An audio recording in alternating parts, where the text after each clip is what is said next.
Student, अंतर्राष्ट्रीय संगठन चौथे पार्ट का 2 वीडियो हम बना चुके हैं। तीसरी वीडियो है। हमने अभी तक अंतर्राष्ट्रीय संगठन के अंग, अंतर्राष्ट्रीय संगठन क्या है, इसकी स्थापना, यूएनओ की स्थापना कब हुई और उसके कितने अंग हैं, वो सब के बारे में जाना। अब हम देखते हैं कि विश्व राजनीति में 1991 से आए कुछ बदलाव, यानी कि 1991 में सोवियत संघ का विघटन हो गया था, शीत युद्ध का अंत हो गया था। तो शीत युद्ध के अंत के बाद विश्व की राजनीति में क्या बदलाव आए। सेकेंड वर्ल्ड वॉर 1945 में ख़त्म हुआ। 1991 में रूस यानी यूएसएसआर का पतन हो गया था और उसके बाद कुछ बदलाव आए विश्व की राजनीति में। उनको हम समझते हैं क्या क्या बदलाव आए विश्व राजनीति में। सोवियत संघ बिखर गया, अमेरिकी सबसे ज़्यादा ताकतवर हो गया अमेरिका। सोवियत संघ के उत्तराधिकारी कौन बने? रूस और अमेरिका के बीच संबंध अधिक सहयोगात्मक हुए, थोड़े से आपस में मनमुटाव कम हुआ। चीन तेजी से एक महाशक्ति के रूप में उभर रहा है, भारत भी तेजी से इस दिशा में अग्रसर है। एशिया की अर्थव्यवस्था अप्रत्याशित दर से तरक्की कर रही है, यानी एशिया महाद्वीप के देश अच्छी तरीके से तरक्की करने लगे हैं। अनेक नए देश संयुक्त राष्ट्र संघ में शामिल हुए, जैसे सोवियत संघ से आज़ाद हुए देश, यानी कि 14 राष्ट्रों का 15 राष्ट्रों का संघ था और वो अलग अलग जब देश बने तो वो भी उसमें सदस्य बनते गए यूरोपीय यूनियन में, यूएनओ में, संयुक्त राष्ट्र संघ में। पूर्वी यूरोप के भूतपूर्व साम्यवादी देश भी इसमें शामिल हुए। विश्व के सामने नई चुनौतियां आगे आईं। कौन कौन सी चुनौतियां? जनसंहार, गृह युद्ध, जातीय संघर्ष, आतंकवाद, परमाणु प्रसार यानी परमाणु हथियार बहुत बढ़ने लगे, जलवायु में बदलाव आने लगा, पर्यावरण की हानि हुई और ये विश्व की राजनीति में कई चुनौतियां आने लगी। कुछ बदलाव आए और ये चुनौतियां भी आई। शीत युद्ध के बाद यूएनओ में 2 तरह के सुधार की मांग हुई थी कि यूएनओ में कुछ सुधार होना चाहिए, कि 1945 का बना हुआ यूएनओ है, इसमें सुधार होना चाहिए। तो पहला सुधार की मांग हुई थी संगठन की बनावट और प्रक्रियाओं में सुधार होना चाहिए।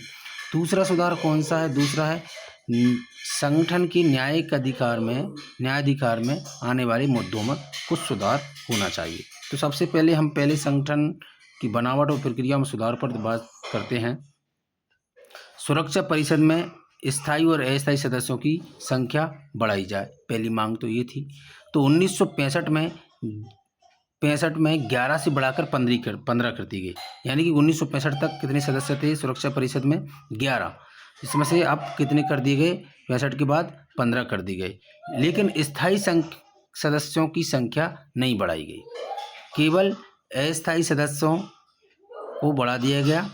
वो 6 थे तो उनमें 4 और बढ़ा दिए गए, 5 तो स्थायी थी, 6 अस्थायी थी, अस्थायी में 4 बढ़ा दिए गए, तो 10 वो कर दिए गए। इस तरीके से सुरक्षा परिषद में एशिया, अफ्रीका, दक्षिण अमेरिका के ज़्यादा देशों को शामिल किया जाए, ये भी मांग हुई थी, क्योंकि आम सभा के इन देशों पर सुरक्षा परिषद के फैसलों का प्रभाव पड़ता है, क्योंकि इनमें से कोई स्थायी सदस्यों में कोई देश है ही नहीं इन महाद्वीपों से। स्थायी सदस्यों की वीटो पावर खत्म हो, ये सबसे बड़ी मांग थी, क्योंकि इससे जो 5 देश अपनी दादागिरी चलाते हैं वीटो पावर से, तो वो खत्म हो, ऐसी मांग थी, क्योंकि इससे सदस्यों की बराबरी का हक नहीं मिलता है। अमेरिका व पश्चिमी देश यूएनओ को बजट से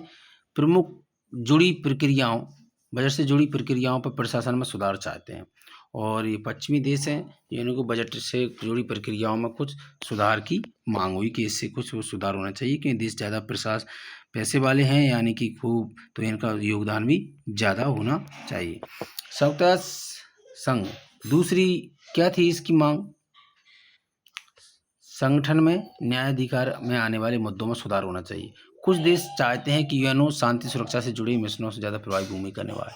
क्या मांग थी? कि कुछ देश तो कहते हैं कि भाई शांति सुरक्षा से जुड़े मिशनों पर ज़्यादा भूमिका निभाए यूएनओ, और ज़्यादा इससे ज़्यादा कोई काम नहीं करना चाहिए। कुछ देश चाहते हैं कि यूएनओ विकास और मानवीय भलाई के कामों जैसे स्वास्थ्य, शिक्षा, पर्यावरण, जनसंख्या नियंत्रण, मानवाधिकार, सामाजिक और लैंगिक न्याय तक सीमित रहे और इससे ज़्यादा कुछ आगे काम नहीं करना चाहिए। ऐसे 2 तरह के हमने सुधारों की मांग की बात। उसके बाद कुछ सुधार करने का प्रयास भी किया गया। उसमें से हम देखते हैं क्या क्या। सन 1992 में संयुक्त राष्ट्र संघ की आम सभा में एक प्रस्ताव स्वीकृत हुआ। प्रस्ताव में 3 प्रमुख शिकायतों का जिक्र था। पहली क्या थी? ये शिकायत थी, सुरक्षा परिषद अब राजनीतिक वास्तविकताओं की नुमाइंदगी नहीं करती है। सही है, क्योंकि ये कुछ ना कुछ गड़बड़ी करती है सुरक्षा परिषद। इन फैसलों पर पश्चिमी मूल्यों और हितों की छाप होती है और इन फैसलों पर चंद देशों का दबदबा होता है। बिल्कुल, क्योंकि 5 देश जो पश्चिमी देश हैं तो उनका दबदबा ज़्यादा रहता है। सुरक्षा परिषद में बराबर का प्रतिनिधित्व नहीं है। बिल्कुल सही है। इसी शिकायत क्या थी? सुरक्षा परिषद में बराबर का प्रतिनिधित्व नहीं है। 5 देश हैं, इसमें से कुछ महाद्वीप से तो कोई एक देश भी नहीं, एक देश नहीं है। तो इसमें इसकी ये शिकायत है। संयुक्त राष्ट्र संघ में के ढांचे में बदलाव की इन बढ़ती हुई मांगों के मद्देनजर 1 जनवरी 1997 को संयुक्त राष्ट्र संघ के महासचिव कोफी अन्नान ने जांच शुरू करवाई कि सुधार कैसे कराया जाए। 1997 में उस समय के महासचिव थे कोफी अन्नान। इन्होंने जांच शुरू करवाई कि इसमें सुधार कैसे किया जाना चाहिए। इसकी एक राय मांगी और कमेटी बना दी गई। उस कमेटी ने कुछ सुझाव दिए कि इस तरीके सुरक्षा परिषद में स्थायी और अस्थायी सदस्यों के मापदंड बनाए और जिससे कि उनको इस सुरक्षा परिषद में स्थायी सदस्य बनाया जा सकता है। तो उस कमेटी ने कुछ मापदंड निर्धारित किए। सबसे पहला है, बड़ी आर्थिक ताकत होना चाहिए। यानी सुरक्षा परिषद में स्थायी सदस्य बनने के लिए क्या होना चाहिए? बड़ी आर्थिक ताकत होना चाहिए। दूसरी है, बड़ी सैन्य ताकत होना चाहिए, यानी उनकी वहाँ की सेना मजबूत होनी चाहिए। तीसरा है, यूएनओ के बजट में उस देश का योगदान ज़्यादा हो। चौथी शर्त रखी, जनसंख्या के लिहाज से बड़ा देश हो।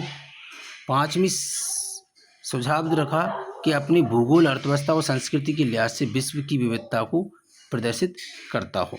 तो ये कमेटी ने ये मांग रखी कि इस आधार पर हम किसी देश को स्थायी या अस्थायी सदस्य बना सकते हैं। तो स्थायी सदस्य लगाने के लिए आज हम कहें तो हमारे भारत भी स्थायी सदस्य बनने की लिहाज से कई शर्तों को इसमें पूरे करता है। बड़ी आर्थिक शक्ति उभरती जा रही है हमारा भारत। सैन्य ताकत हमारे यहाँ अच्छा है। यूएनओ के बजट में योगदान देता ही है। जनसंख्या के लिहाज से हम दूसरे सबसे विश्व में दूसरे स्थान पर हैं और अपने भूगोल, अर्थव्यवस्था और संस्कृति के लिहाज से भी हमारा देश बहुत विविधता से प्रदर्शित करता है। तो ये इम्पोर्टेंट कुछ 5 टॉपिक थे, हमने डिस्कस किए। अब आपको इनको पढ़ना है, एक बार लिख भी लेना है और वीडियो को रोक करके भी आप इसको लिख सकते हैं। अब आगे हम पार्ट, अभी चैप्टर पूरा नहीं हुआ है, आगे भी हम अध्ययन करेंगे। तब तक के लिए जय हिंद, जय भारत, नमस्कार, बहुत बहुत धन्यवाद।